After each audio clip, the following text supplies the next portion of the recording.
My own grandson looked me in the eye and said, "Nonna, it's time you retired. Let us take care of everything." Then he locked the door and set my restaurant on fire. The flames roared around me like hungry demons while I heard them outside, already calling 911 with fake panic in their voices, practicing their grief for the cameras that would come later. But they had no idea that their nonna knew every secret of this building, including the one that would let me watch them confess to murder while they thought I was burning alive. Let me back up. 2 days ago, I thought I was the luckiest grandmother in Brooklyn. My grandsons Tommy and Michael had called, asking for a special family meeting at Castellano's pizzeria after closing time. "Just the three of us, Nonna," Tommy had said in that charming way that used to melt my heart. "We want to talk about the future. I'm Rosalina Castellano, and I'm here in my rebuilt restaurant today, surrounded by photographs that show justice sometimes comes with marinara sauce and a side of revenge. But that Tuesday night, I was just a trusting nonna who'd raised 2 boys capable of murder. You know what? If you're listening to my story right now, tell me in the comments what you're doing. Maybe you're cooking dinner for your family, working late at your own business, or taking a moment to remember what real love looks like before it gets corrupted by greed. Hit that like button because each like is so important to help my voice reach other grandmothers who need to know that family isn't always blood, and blood isn't always family. And subscribe to Grandma's Legacy, because every nonna deserves to have her story heard, especially when that story ends with the truth winning over betrayal. Now I'm here in my beautiful new kitchen, looking at insurance checks that should have paid for my funeral, but instead paid for something far more satisfying. But 2 days ago, I was preparing what I thought would be a celebration dinner with my beloved grandsons. Let me tell you about the life I built with these hands that made Tommy and Michael want to burn me alive, and about the boys I raised who decided that life was worth destroying for money. I came to America in 1976 when I was 26 years old, carrying a suitcase, $200, and my late mother's recipe for pizza dough that had fed our family in Palermo for 3 generations. I met Salvatore Castellano at a church social in Bensonhurst. He was a construction worker with gentle eyes and hands that could build anything, including dreams. We married 8 months later in a ceremony at Our Lady of Guadalupe, with half of Brooklyn's Italian community celebrating and the other half betting on how long we'd last. Sal had saved enough money to put a down payment on a tiny storefront on 86th Street, with a basement that had housed everything from a speakeasy during Prohibition to a bomb shelter during World War II. "Rosa," he said the day we signed the lease, "we're going to build something here that our grandchildren will be proud to inherit." Grandchildren. We didn't even have children yet, but Sal was already thinking about legacy, about creating something that would outlast us both. Castellano's Pizzeria opened in March 1978 with 1 wood-fired oven, 6 tables, and a dream that tasted like garlic, oregano, and hope. I worked the kitchen while Sal handled the front, both of us putting in 16-hour days, 7 days a week. My hands were always covered in flour, my hair constantly smelled like tomato sauce, and I loved every exhausting minute of it. Our daughter Maria was born in 1980, right upstairs in the apartment above the restaurant. She literally grew up in the kitchen, doing homework at table 12 while I prepped vegetables, learning to fold pizza boxes before she could properly tie her shoes. By the time she was 10, she could make a perfect margherita pizza and charm customers in 3 languages: English, Italian, and Brooklyn. But let me tell you about the real foundation of our success: Sal's understanding of neighborhood politics. Brooklyn in the early 80s was a complicated place. Different groups controlled different territories, and small business owners who didn't understand the rules often found themselves with broken windows, mysterious fires, or worse. Sal had grown up in these streets. He knew which conversations to have, which people to respect, and most importantly, which preparations to make. In 1983, after a pizzeria 6 blocks away burned down under suspicious circumstances, Sal started what he called his insurance policy, not the kind you buy from companies, but the kind you build with concrete and steel. "Rosa, I'm gonna dig tunnels under this place, he told me one Sunday after we'd closed early due to police activity on the street. If things get bad up here, we need ways to get out that nobody knows about. For 6 months, Sal worked nights and weekends excavating a network of tunnels beneath Castellanos. He connected to the old subway maintenance passages, created multiple exit points, and installed ventilation systems that would make the space livable during emergencies. Most importantly, he soundproofed everything so well that conversations in the tunnels were completely inaudible from the restaurant above. "This is crazy, Sal," I told him as he showed me the finished network. "We're not running from the mafia, we're making pizza." Rosa, mia cara, in this neighborhood, sometimes those are the same thing. The tunnels never became necessary during the gang troubles, but they became Sal's pride.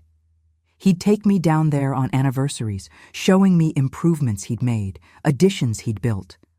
"Someday," he'd say, "this might save our lives or the lives of people we love." People we love.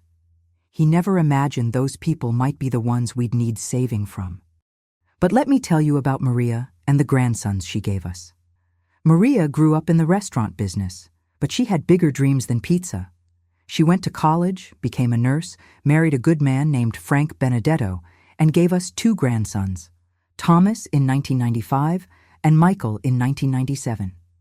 She moved to New Jersey, visited every Sunday, and raised her boys to respect their nonna and nonno, but follow their own paths. Tommy and Michael spent summers with us, learning to knead dough, take orders, and understand that success comes from hard work and treating customers like family. Tommy was the charmer, quick with jokes, good with people, always knew exactly what to say to make you smile. Michael was quieter but more thoughtful, the kind of boy who noticed details and remembered everything. When Sal died suddenly of a heart attack in 2018, both boys, now grown men, came to the funeral and promised to help me however I needed. Tommy, 27 and working in investments in Manhattan, offered to handle the restaurant's finances. Michael, 25 and doing something with computers in New Jersey, said he'd modernize our ordering systems and social media. I was touched by their concern. What I didn't understand was that they'd already calculated exactly what Castellanos Pizzeria was worth. The restaurant had grown into more than just a neighborhood spot. Food bloggers called us Brooklyn's best-kept secret. We'd been featured in 3 magazines, hosted 2 Food Network segments, and had a waiting list for weekend reservations that stretched 6 weeks out. The building itself had appreciated enormously. Property on 86th Street that Sal bought for $60,000 was now worth over $2 million.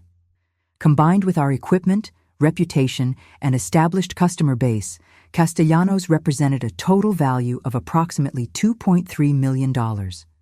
More importantly, I owned everything free and clear, no mortgages, no loans, no partners. 46 years of 16-hour days had built an empire that would have made Sal proud. But I noticed changes in the boys after Sal's funeral. Tommy started visiting more often, asking detailed questions about insurance policies, property values, and what would happen to the restaurant if something happened to me. "Just want to make sure the family's protected, Nonna," he'd say, making notes on his phone as we talked. Michael began offering to help with paperwork, volunteering to scan documents, organize files, and create digital backups of important records. I thought he was being thoughtful. I didn't realize he was creating copies for his own purposes. The warning signs were subtle but consistent. The way they'd whisper together when they thought I wasn't listening. The way they'd exchange looks when I mentioned my age or any minor health issue. The way they started treating the restaurant like it was already theirs, making suggestions about improvements and modernization that would require substantial changes. But the real change came last Christmas, when I overheard a conversation that chilled my blood. I was in the kitchen preparing their favorite dishes when Tommy's voice carried from the dining room. "She's 74, Mike. How much longer are we supposed to wait?" "The insurance alone is worth $800,000, Michael replied. "Plus the property value, the business assets, equipment. We're talking about over $2 million just sitting there while we're drowning in debt." Drowning in debt. That was the first I'd heard about any financial problems. "But how do we make it look like an accident?" Tommy asked. "Kitchen fire," Michael answered without hesitation. "Happens all the time in restaurants. Old equipment, grease buildup, electrical problems. Nobody questions it. Insurance pays out immediately, and we inherit everything as her closest male relatives." Closest male relatives, not beloved grandsons, male relatives with inheritance rights. I stood in that kitchen, clutching a wooden spoon covered in marinara sauce, as my grandsons discussed burning down my life's work with me inside it. Not my health, not my happiness, not the legacy Sal and I had built together, just the most efficient way to kill me and collect insurance money.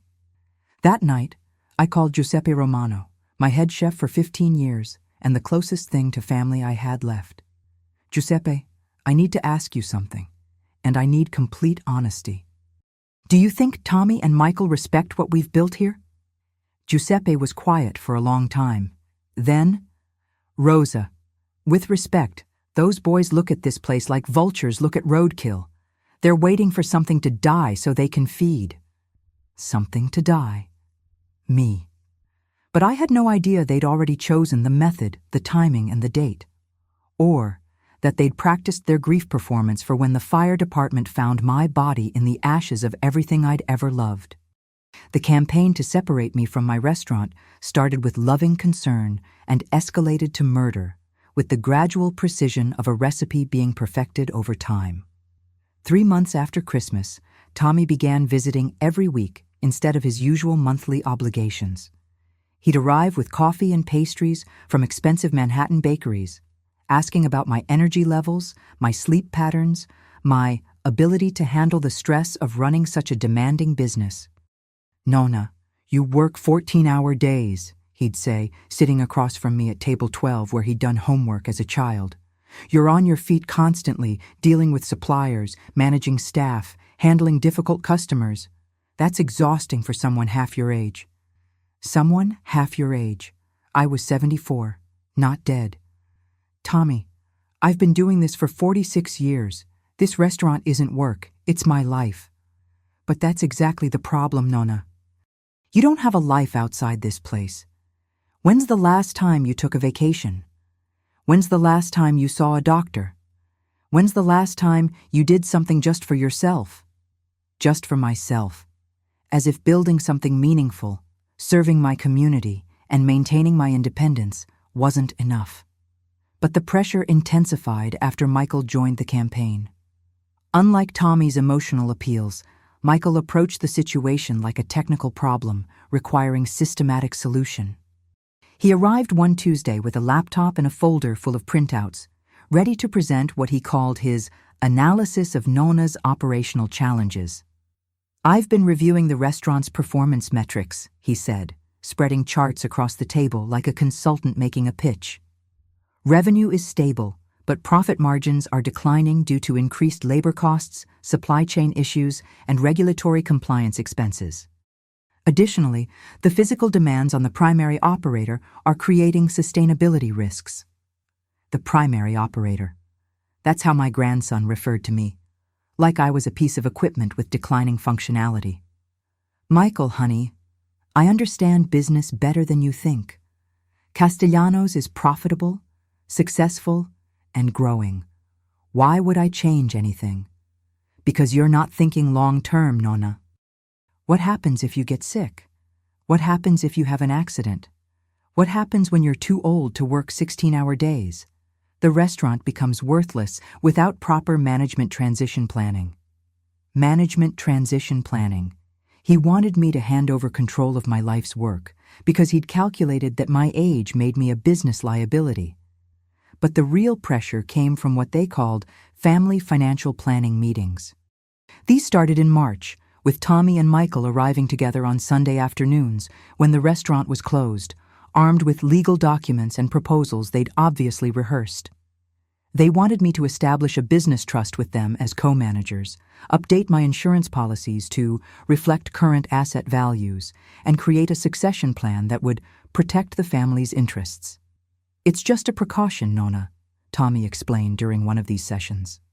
If something happened to you suddenly, a heart attack, a stroke, anything, we'd be able to keep the restaurant running instead of watching it close while lawyers sort everything out. If something happened to you suddenly. The way he said it made it sound inevitable rather than hypothetical. And the insurance updates would protect everyone, Michael added. Your current coverage doesn't reflect the restaurant's true value. If there was a fire, theft, or other major loss, you'd be severely underinsured. A fire. He mentioned fire specifically, as if he'd already considered that particular scenario. I refused to sign anything during those meetings, and their reaction told me everything I needed to know.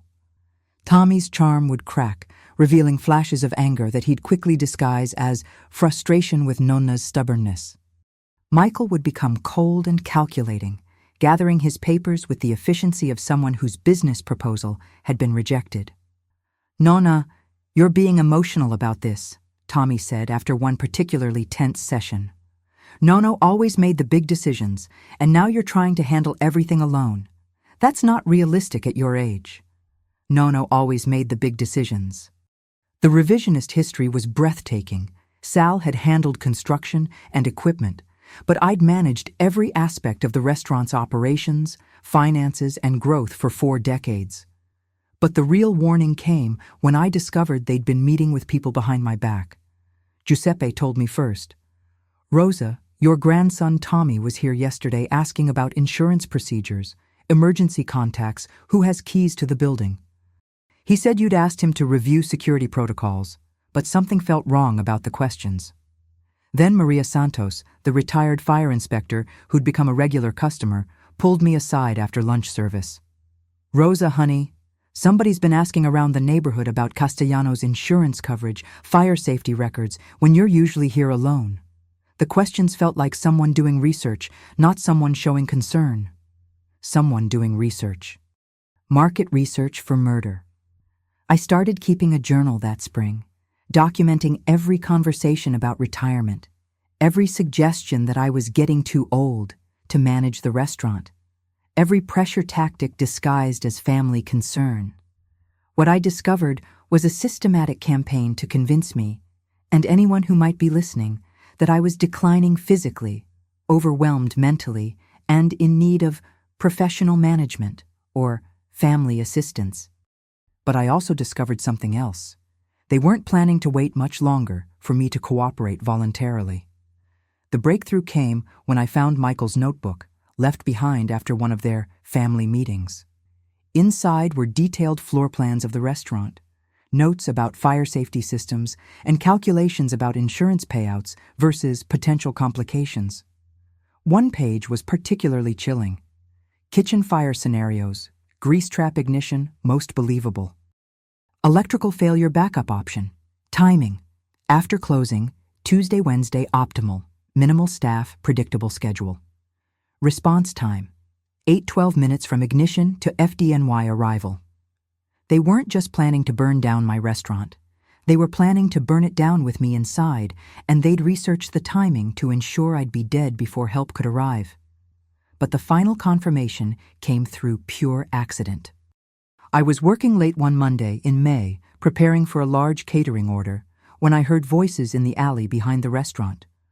Tommy and Michael were standing by the dumpster, speaking in low voices that carried through the kitchen's back door. "The meeting is set for tomorrow night," Tommy was saying. "I told her we wanted to discuss family legacy planning. She'll stay late to make it special, probably cook our favorite dishes." "And you're sure about the accelerant?" Michael asked. "Cooking oil burns hot and fast. Pour it around the kitchen exits, light the pilot lights on high, and the whole place goes up in minutes. She'll be trapped in the kitchen with no way out." No way out. They'd studied my restaurant carefully enough to know that during a kitchen fire, the back door would be blocked by flames and the front door would be too far to reach in time. "What about the basement?" Michael asked. "Should we check that there's no way down there?" Tommy laughed. "It's just storage space, Mike. Even if she tried to hide down there, the smoke would kill her before the fire did. Either way, we're looking at a tragic accident and a quick insurance settlement." Tragic accident, quick insurance settlement. That's how my grandson saw my death. a business transaction that would finally make them wealthy. But as I stood in that kitchen, listening to them plan my murder, I realized something that made me smile for the first time in weeks. They had no idea about Sal's tunnels. No idea that their nonna had survived 46 years in Brooklyn by being prepared for everything, including family members who confused love with inheritance rights. They were planning the perfect crime in the one place where perfection was impossible, because the woman they wanted to kill knew secrets about the building that even the city planning department had forgotten. But first, I had to survive long enough to use those secrets against them. The phone call came on Tuesday morning, exactly as Michael's notebook had predicted. I was prepping vegetables for the lunch rush when Tommy's voice interrupted my peaceful routine. "Nonna, we've been thinking about everything we discussed, and we want to have that family meeting tonight after you close." His voice carried the kind of forced enthusiasm I'd learned to recognize as dangerous. Michael and I cleared our schedules, and we want to talk seriously about the restaurant's future. The restaurant's future, without me in it. "Oh, boys, that's wonderful. Should I make your favorite dishes? We could have a real family dinner while we talk." "That sounds perfect, Nonna. We'll be there at 10:30 after you finish closing. And Nonna, don't mention this to Giuseppe or any of the staff. We want it to be just family, discussing private family business. Don't mention this to anyone, because dead women can't contradict whatever story they plan to tell about finding my body." I spent that Tuesday serving customers, managing my staff, and preparing for what I knew would be either my murder or my grandson's biggest mistake. Every time the kitchen door swung open, I imagined flames rushing through. Every time I heard footsteps in the dining room, I pictured Tommy and Michael arriving with matches and malice. But I also spent the day making preparations they couldn't imagine. First, I called Giuseppe. "Tonight I'm having a private family dinner with the boys after closing. I need you to stay late and help me prepare something special." "Of course, Rosa. What should I make?" "Giuseppe, I need you to listen carefully. I want you to stay until they arrive, then leave through the back door and wait in your car across the street. If you see smoke or fire, call 911 immediately. If you don't hear from me within an hour, call 911 anyway and tell them to check the basement." The basement. Giuseppe had worked for me for 15 years, but I'd never mentioned Sal's tunnels. Tonight, that secret might save both our lives. "Rosa, what's going on? You're scaring me." "Giuseppe, I hope I'm wrong about what I think is going to happen. But if I'm right, you might be the only person who can save me." Next, I retrieved my phone and made sure it was fully charged. If Tommy and Michael planned to confess their crimes while they thought I was burning alive, I wanted every word recorded for the police, the insurance investigators, and the jury that would eventually send them to prison. Finally, I went down to the basement and checked Sal's tunnel system for the first time in months. The main passage was clear, the ventilation system was working perfectly, and the exit points were accessible. More importantly, the acoustic design that had made conversations inaudible from above worked both ways. I would be able to hear everything happening in the restaurant while remaining completely hidden underground. At 10:15 p.m., I locked the front door, turned off the main dining room lights, and waited in the kitchen for my grandsons to arrive for what they believed would be my last meal. They arrived at 10:30 exactly, both dressed casually, but moving with the nervous energy of people preparing to commit a crime they'd rehearsed many times. "Nonna, something smells incredible," Tommy said, hugging me with what felt like genuine affection. For a moment, I wondered if I'd been wrong about their intentions. Then I saw Michael checking the exits, noting the positions of fire extinguishers, and testing the kitchen's back door to make sure it opened and closed properly. He was conducting a final security check for their arson plan. "I made your favorites," I told them, serving plates of chicken parmigiana, homemade pasta, and the garlic bread that had been their childhood comfort food. "We should eat first, then talk about business." We sat at my usual table in the kitchen, sharing what I knew might be my last meal with the two boys I'd loved, like sons. The conversation was normal, even pleasant. Memories of their childhood summers, updates about their lives, appreciation for the food I'd prepared.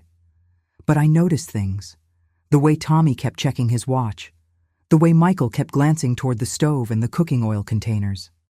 The way both of them seemed nervous about something more significant than a family business discussion. "Nonna, we need to talk about something serious," Tommy said as I cleared their plates. "Michael and I have been thinking about your situation, and we're worried." "My situation. Here it comes. We think it's time for you to step back from the day-to-day operations," Michael continued. "This place is too much for someone your age to handle alone. You work too hard, you take too many risks, and frankly, we're afraid something's going to happen to you. Something's going to happen to you. Tonight. Boys, I appreciate your concern, but I'm perfectly capable of running my own restaurant." "But what if you're not?" Tommy's voice took on an edge I'd never heard before. "What if you have an accident? What if you make a mistake with the equipment? What if there's a fire because you forgot to turn something off?" A fire. The specific disaster they'd already planned. "Nonna, we're not asking you to retire," Michael said, his voice becoming more businesslike. "We're asking you to be realistic about the risks. This building is old, the equipment is aging, accidents happen. If something goes wrong, you could lose everything, including your life. If something goes wrong, when they make something go wrong." That's when I knew with absolute certainty that this wasn't a family meeting about my future. This was the last conversation I was supposed to have before they murdered me for insurance money. "I think I'll clean up the kitchen," I said, standing abruptly. "You boys can wait in the dining room while I finish."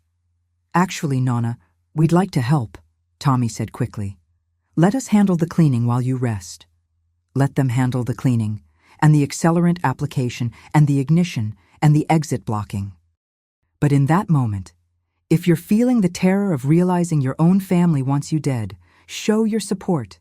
Hit that like button, comment if you've ever felt truly afraid of people who were supposed to love you, and subscribe because we strong women need to stick together when darkness falls.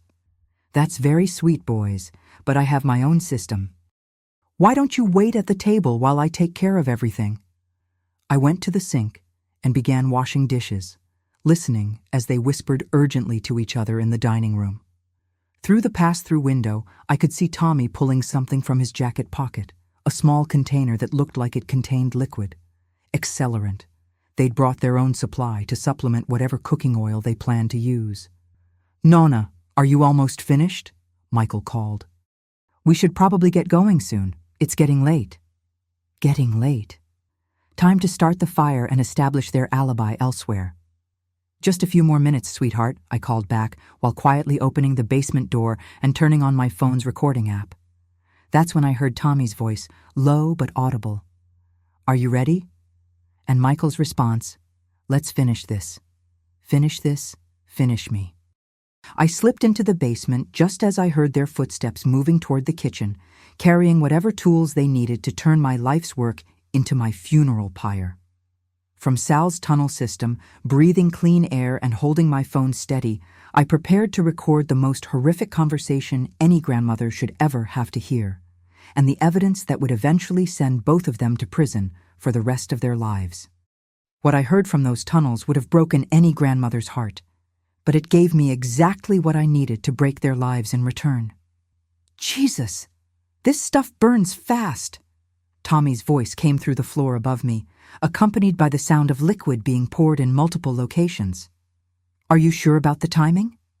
"She's unconscious from the sedatives I put in her wine," Michael replied with clinical detachment. "Even if the smoke doesn't kill her immediately, she'll never wake up enough to escape." Sedatives in my wine. My own grandson had drugged me to ensure I'd burn to death peacefully in my sleep. Except I'd only pretended to drink that wine, pouring most of it into the sink when they weren't looking. "How long before the fire spreads to the whole building?" Tommy asked. "Maybe 15 minutes for complete engulfment.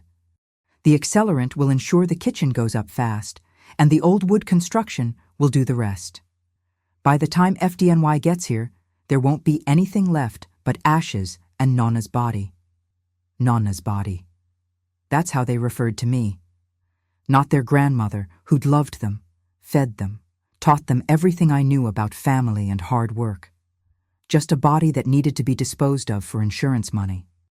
I held my phone steady in the darkness, recording every word as they discussed timing, emergency response protocols, and how they'd react when police informed them of my tragic death. "What's our story when they call us?" Tommy asked. "We left around midnight after a normal family dinner," Michael answered.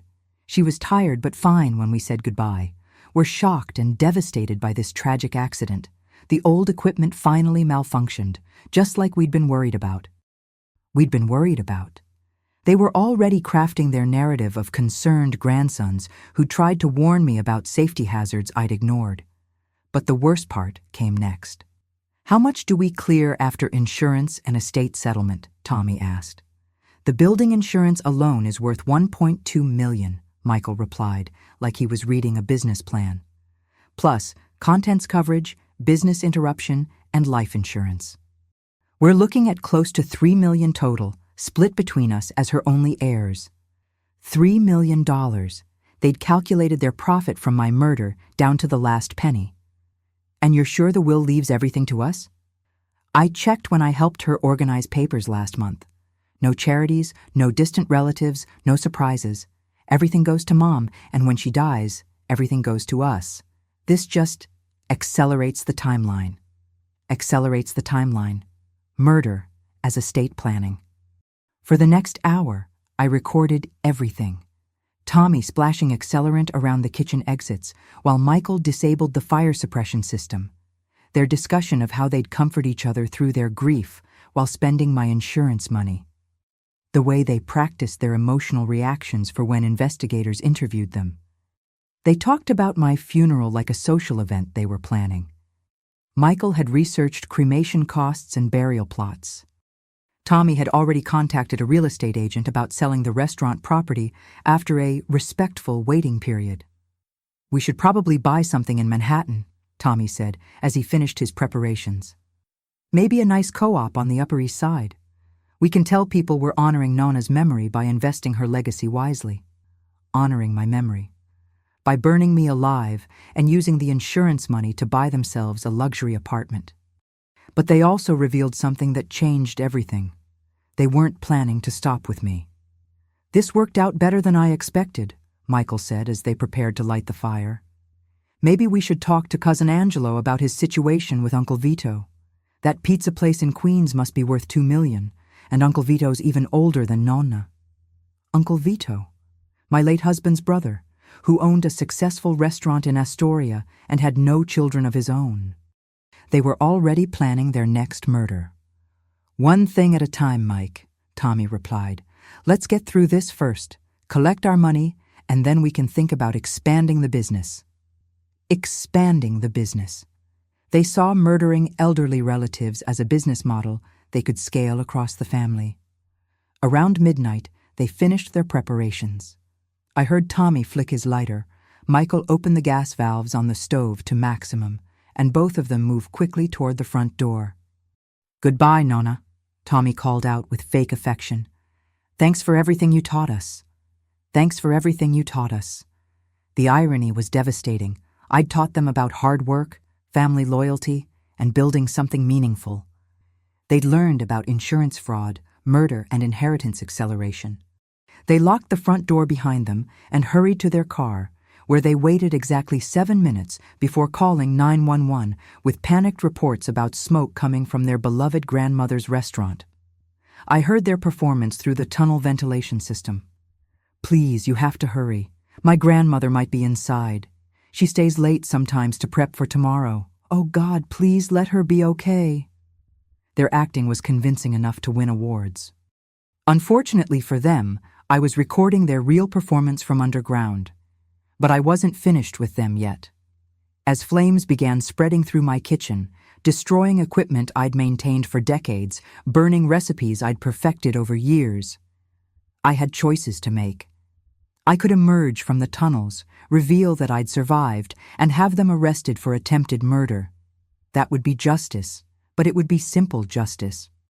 Or I could let them think they'd succeeded, allow them to collect their insurance money and begin spending it.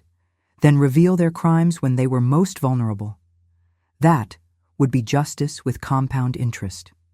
I chose the second option because I wanted to watch them celebrate my death before I destroyed their lives more thoroughly than they'd destroyed my restaurant. But I also chose it because of what they'd said about Uncle Vito and expanding the business. If my grandsons were part of a larger operation that murdered elderly restaurant owners, simple justice wouldn't be enough. I needed to expose the entire network and make sure no other family suffered what mine had. From Sal's tunnels, listening to my life's work burn above me while my grandsons gave Oscar-worthy performances for the fire department, I began planning the most satisfying trap any nonna had ever set for ungrateful grandchildren. They thought they'd inherited $3 million and the freedom to murder other relatives with impunity.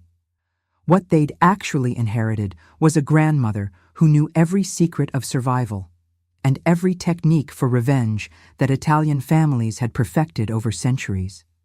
Giuseppe Romano found me first, exactly as I'd planned. I'd given him a spare key to the basement entrance months earlier, ostensibly so he could access storage areas when I wasn't available. What I hadn't told him was that the key also opened Sal's tunnel system, a detail that became crucial when I needed someone to discover me after my supposed death. "Madonna mia Rosa!" Giuseppe shouted when he found me in the underground passage, covered in soot but very much alive. "I thought you were dead! The whole restaurant is gone!" "Giuseppe, listen carefully," I said, gripping his shoulders with hands that still shook from adrenaline. "I need you to call 911 and tell them you found me unconscious in the basement. Don't mention the tunnels, don't mention that I was hiding. Just say you thought to check the basement storage and found me there, barely alive." "But Rosa, what really happened? How did you survive?"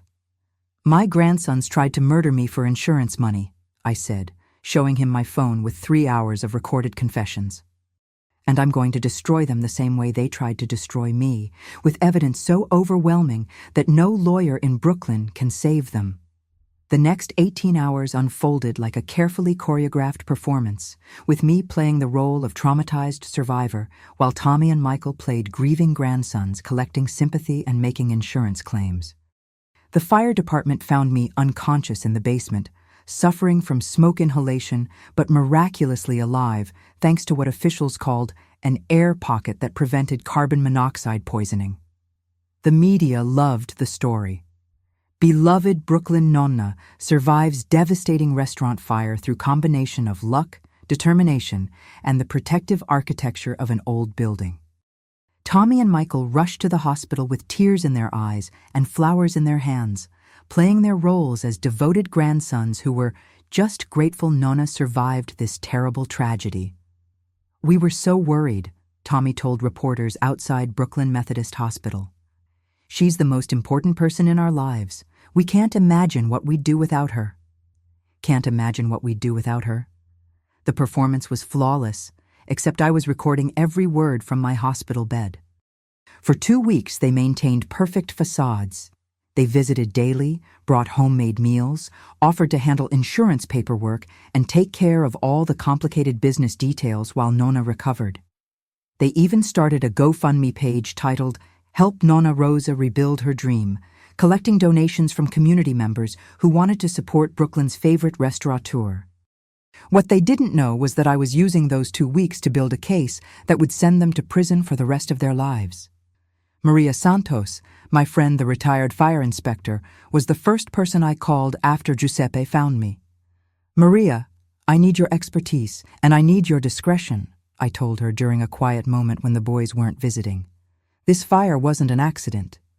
Maria had investigated restaurant fires for 30 years. She knew the difference between equipment malfunction and arson, the way I knew the difference between fresh garlic and the powdered stuff. When I played her my recordings and explained what I'd witnessed, her reaction was swift and professional. "Rosa, this isn't just attempted murder," she said, after listening to the entire confession. "The language they used, expanding the business, targeting other family restaurants, suggests an organized operation. I've been consulting on similar cases across the 5 boroughs for the past year." "Similar cases?" Other families where elderly restaurant owners had died in convenient fires just before substantial insurance payouts transferred to younger relatives. How many cases? I asked. 12 confirmed, possibly more.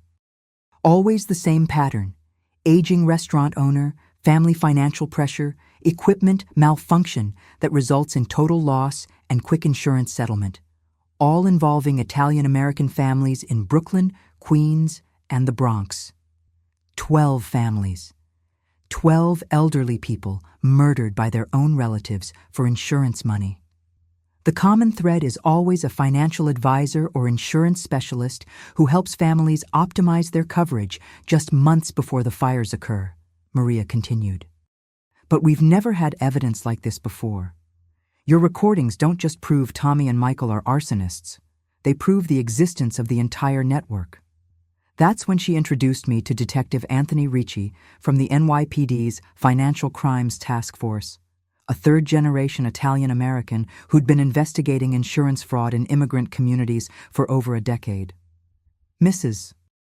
Castellano, what you've uncovered is bigger than simple family greed, he said when Maria played him my recordings. Your grandsons aren't just murderers. They're part of what we call an inheritance acceleration network that targets elderly business owners across New York's outer boroughs. Inheritance acceleration. Murder disguised as financial planning. Detective Ricci explained that the network typically operated through insurance agents, business consultants, and financial advisors who identified wealthy elderly clients with impatient heirs. They'd evaluate the target's assets, calculate optimal insurance coverage, then provide specialized services when legal methods of accessing that wealth were too slow or uncertain. We've been tracking connections between these fires for 2 years, he said, spreading case files across my hospital bedside table. Same methods, same timing patterns, same types of targets. But we've never had inside recordings of the actual planning and execution. The files were heartbreaking. Salvatore Benedetto, 79, whose pizza place in Bay Ridge burned down 3 days after his nephew increased his life insurance policy. Carmela DiMarco, 82, whose restaurant in Bensonhurst was destroyed by a gas leak explosion that killed her and left her grandson as the sole beneficiary. Giuseppe Torino, 76, whose family trattoria in Queens burned to the ground the same week his daughter-in-law was promoted to business manager.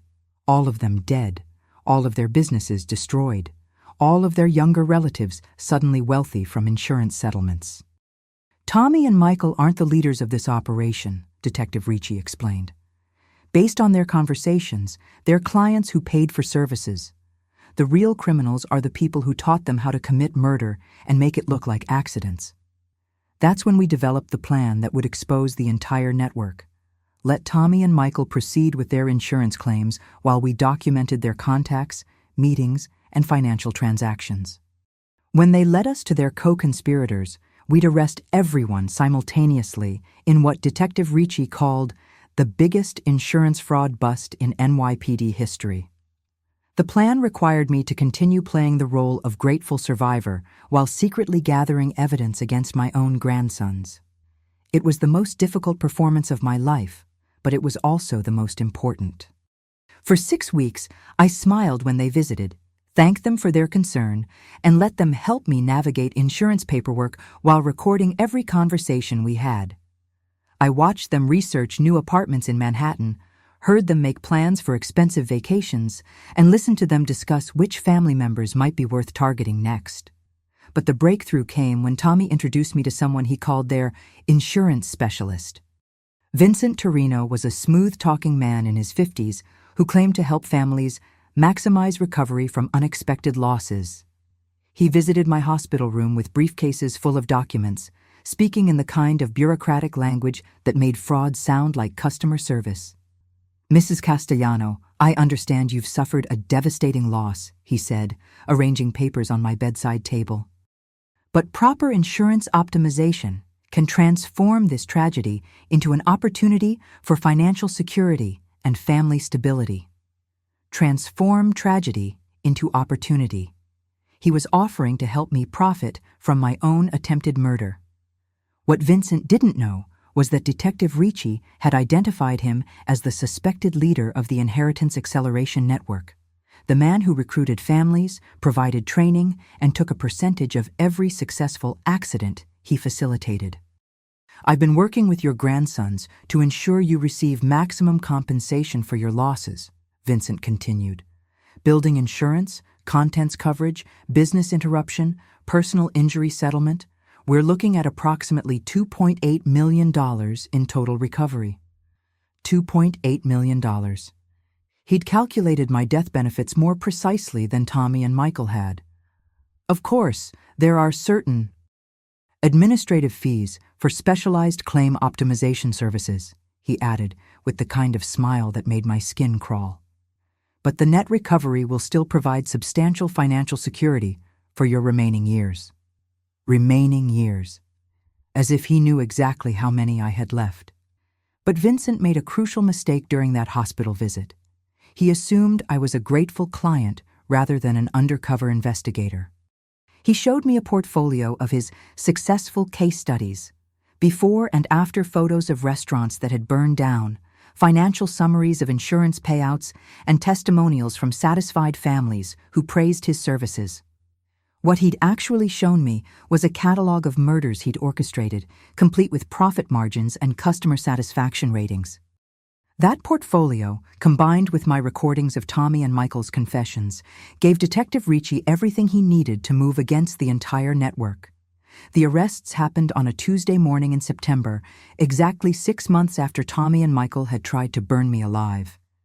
Federal agents surrounded Vincent Torino's Manhattan office building, while NYPD officers simultaneously raided locations across Brooklyn, Queens, and the Bronx. Tommy and Michael were arrested at their respective apartments, where investigators found detailed plans for future projects involving Uncle Vito and 3 other elderly restaurant owners. The raids uncovered evidence of 14 successful murders disguised as accidents, 23 families involved as clients, and over 40 professionals who'd provided services ranging from arson training to accelerated insurance claim processing. Vincent's office files contained what prosecutors called murder menus, detailed price lists for different types of staged accidents, with restaurant fires listed as premium service, high success rate, minimal investigation risk at a cost of $50,000 per target. Tommy and Michael had paid Vincent $35,000 for my murder, money they'd borrowed against their expected inheritance, planning to repay the loan from my insurance settlement. But the most devastating discovery came from Michael's computer, seized during his arrest. He'd been keeping detailed records of our family conversations, financial documents, and daily routines for over 18 months. In a folder labeled Project Nonna, investigators found contingency plans for 6 different murder methods, including kitchen fires, carbon monoxide poisoning, and staged home invasion robberies. My grandson had spent a year and a half treating my murder like a graduate school thesis project, researching the most efficient way to kill me for profit. The trials lasted 2 years, during which the full scope of the network became public. 14 elderly victims across 3 boroughs, 23 family members involved as perpetrators, and a criminal organization that had generated over $40 million in fraudulent insurance claims. Vincent Torino received life in prison without parole for racketeering, murder conspiracy, and leading a criminal organization. Tommy and Michael were each sentenced to 25 years to life for attempted murder, arson, conspiracy, and fraud. But the sentences weren't the most satisfying part of their punishment. The most satisfying part was watching their faces when Judge Maria Gonzalez read the victim impact statement I'd written. "Your Honor, Tommy and Michael Castellano didn't just try to murder me for money. They tried to murder the woman who taught them about love, family, and the value of hard work. They repaid 46 years of devotion with accelerant and matches, calculating that my life was worth less than their comfort. But they made one crucial mistake. They assumed that surviving their betrayal would break me. Instead, it taught me that the strongest families are built on respect, not genetics, and that justice sometimes takes longer than revenge, but it's always more satisfying." Under New York's Slayer statute, their attempted murder conviction meant they forfeited any inheritance rights permanently. Every penny of the two. $8 million they'd tried to steal remained exactly where it belonged, with me, to use as I saw fit. And I knew exactly what Sal would have wanted me to do with money that had been earned through survival rather than surrender. 3 years after my grandsons tried to burn me alive, I was standing in the kitchen of the most beautiful restaurant in Bensonhurst, watching young entrepreneurs learn to make pizza dough using recipes that had survived attempted murder. The new Castellano's pizzeria was more than a restaurant. It was a fortress designed by someone who understood that survival sometimes requires preparation for unthinkable betrayals. The kitchen had multiple exits, state-of-the-art fire suppression systems, and yes, an updated version of Sal's tunnel network that connected to 3 different escape routes. But before I tell you about the new restaurant, let me tell you about the redemption of Michael Castellano and the continued stubbornness of his brother Tommy. 6 months after their sentencing, I received a letter from Michael in state prison.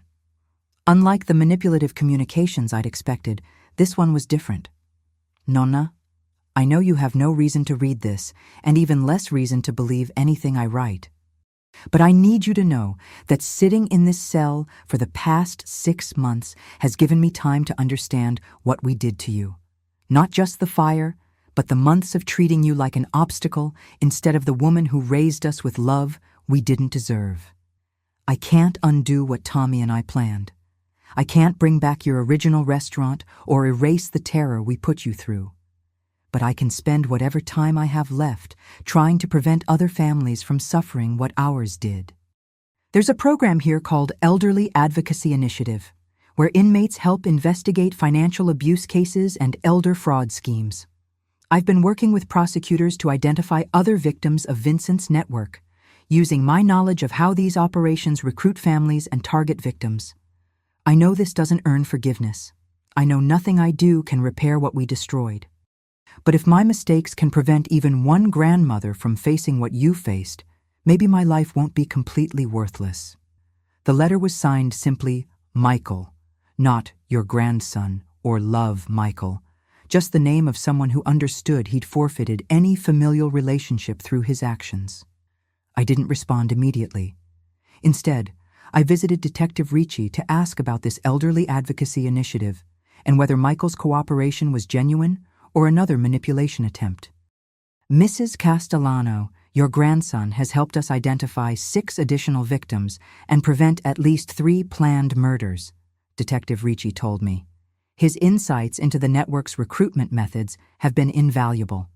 More importantly, he refuses any consideration for reduced sentencing. He says he deserves every year of his sentence and wants to help victims without expecting anything in return. That's when I made a decision that surprised even me. I visited Michael in prison. The young man I found there bore little resemblance to the calculating grandson who drugged my wine and poured accelerant around my kitchen. Prison had aged him, but more importantly, it had humbled him in ways that revealed the boy I'd once loved beneath the man who'd tried to kill me. "Nonna, you didn't have to come," he said when we sat across from each other in the visitor's room.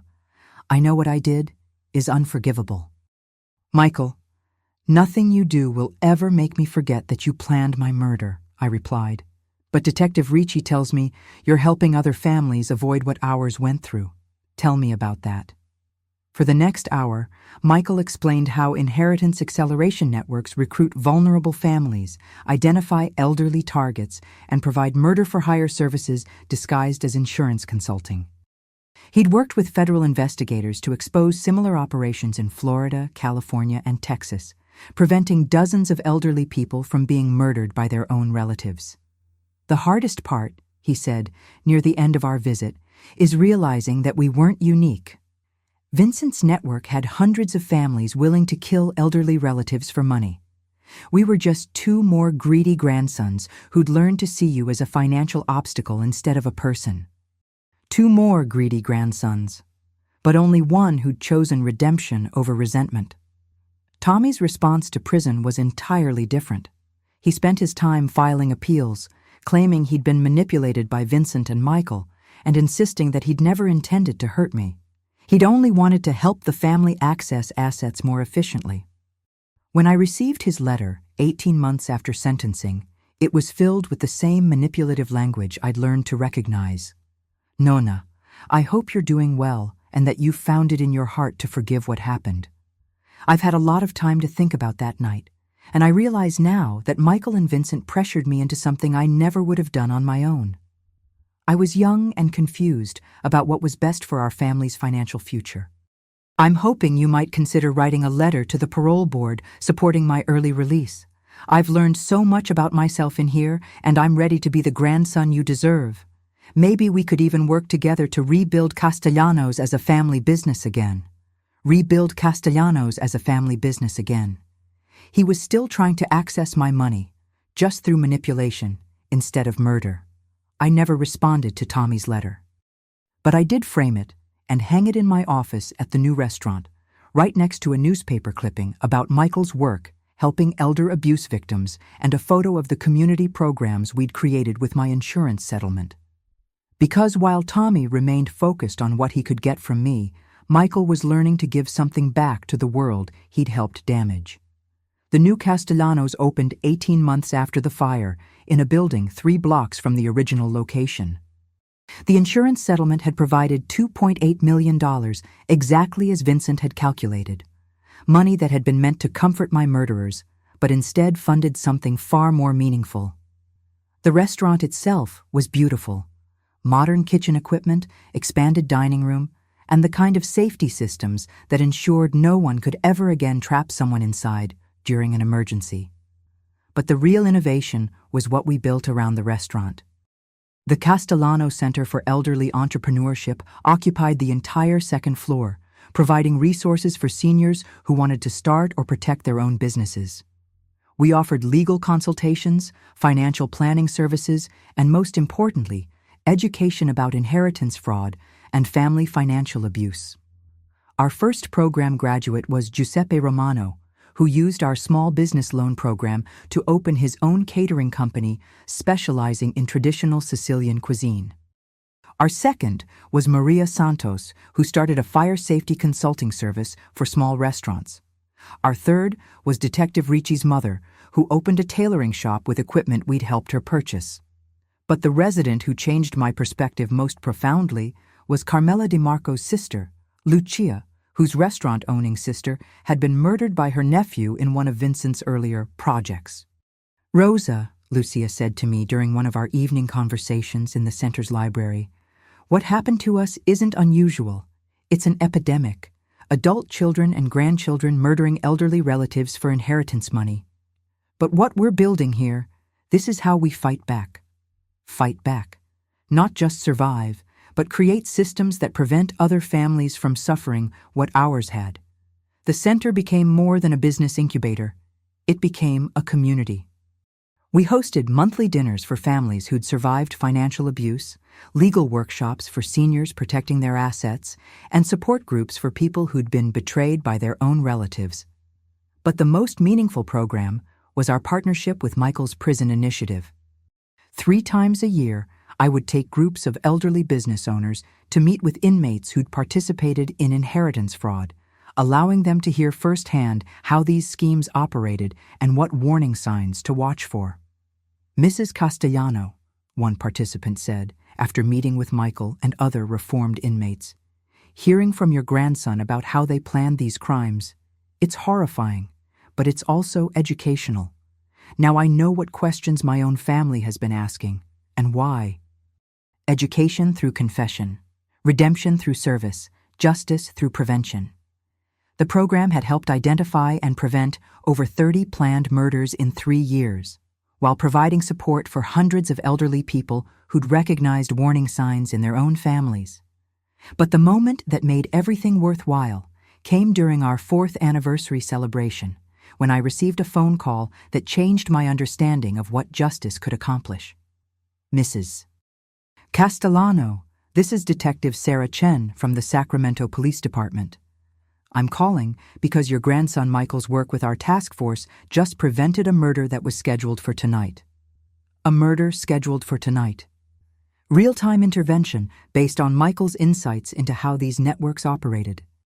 A family in our jurisdiction had contacted what they thought was an insurance consulting service, asking for help accelerating their inheritance from an elderly father who owned several restaurants.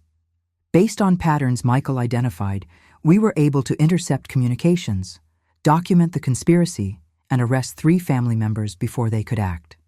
3 family members. A father, uncle, and grandson who'd planned to kill their 79-year-old patriarch for restaurant properties worth $4 million. Without your grandson's cooperation, that man would be dead tonight, and his family would be collecting insurance money while planning their next murder. Instead, he's safe. His attempted killers are in custody, and we've identified 6 more families who were targeted by the same network. That phone call crystallized something I'd been struggling to understand. Redemption isn't about erasing the past. It's about ensuring that past mistakes become present protection for others. Michael would serve every day of his sentence. We both agreed on that. But his work from prison was transforming his attempted murder of me into a shield that protected other grandparents from similar betrayals. Tommy, meanwhile, continued filing appeals and writing letters that focused on what he deserved rather than what he could give. 2 brothers, 2 choices. One who'd learned that redemption requires service, and one who remained convinced that forgiveness should be granted rather than earned.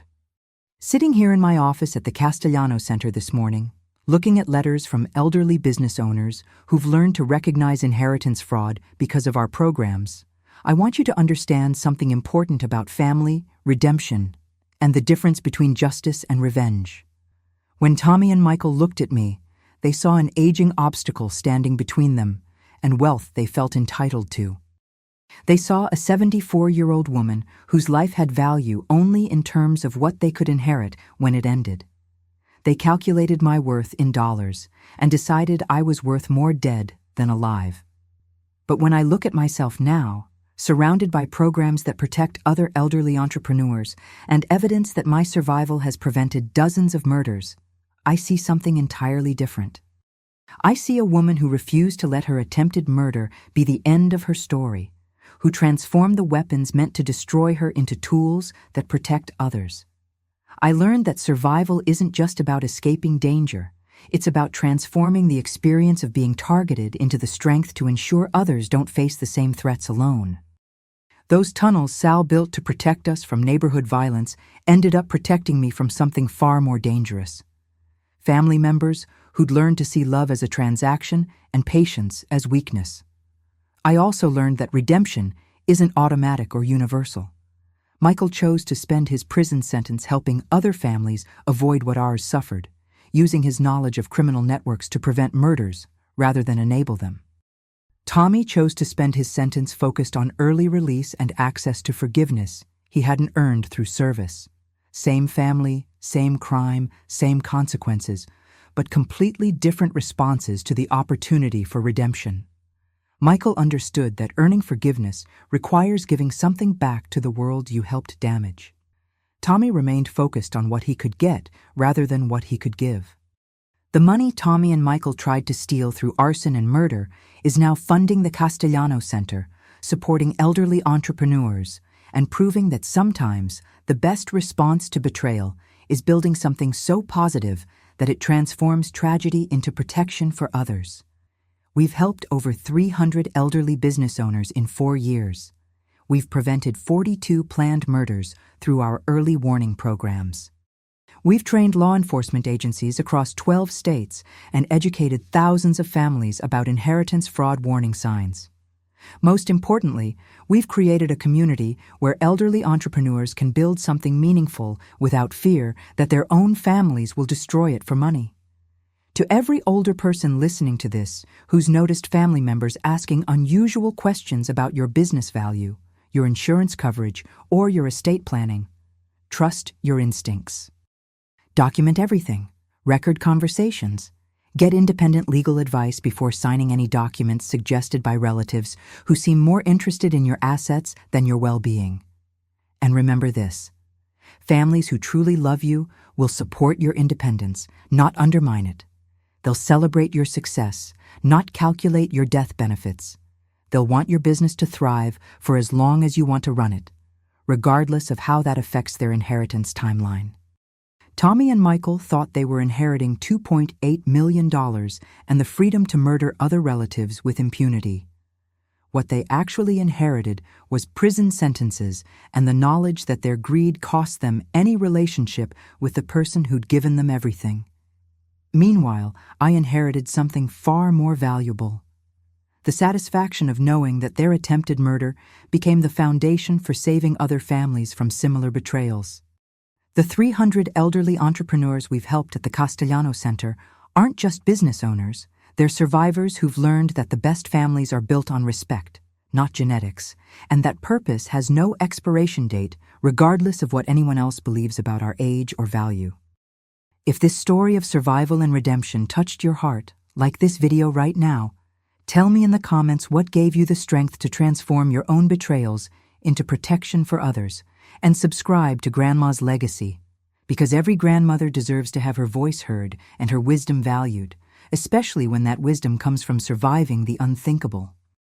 The Castellano Center now serves over 50 elderly entrepreneurs each month and operates with an endowment that ensures we'll be preventing inheritance fraud for generations to come. We're expanding to Queens next year, the same borough where Tommy and Michael had planned to target Uncle Vito. The irony is perfect. The money they tried to steal through murder is now helping other elderly business owners avoid their fate in the very communities where they'd planned to expand their crimes. Justice doesn't always come from prison sentences and courtrooms.